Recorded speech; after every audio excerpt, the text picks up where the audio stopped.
प्राचीन समय की बात है। एक छोटे से गांव में एक अत्यंत गरीब लेकिन सच्चा और ईमानदार किसान रहता था।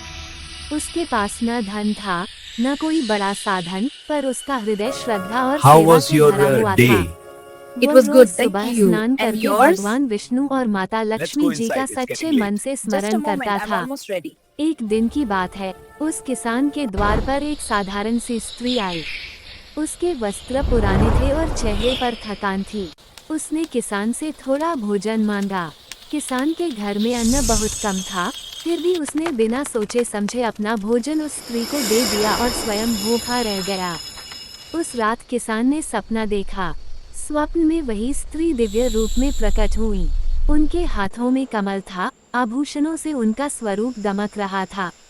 उन्होंने कहा, वत्स, मैं माता लक्ष्मी हूँ। तुमने अपने अभाव में भी दया और निस्वार्थ सेवा दिखाई।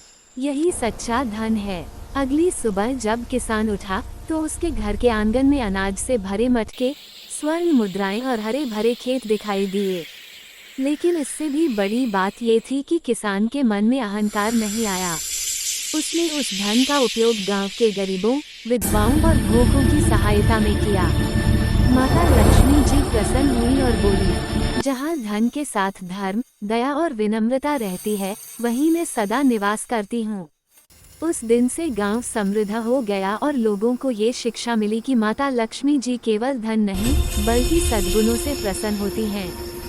वन सीख, सच्ची भक्ति दिखावे से नहीं, कर्म से होती है। दया, सेवा और ईमानदारी ही वास्तविक संपत्ति हैं। माता लक्ष्मी वहीं वास करती हैं जहां अहंकार नहीं होता। माता लक्ष्मी जी के लिए सब्सक्राइब और लाइक करें।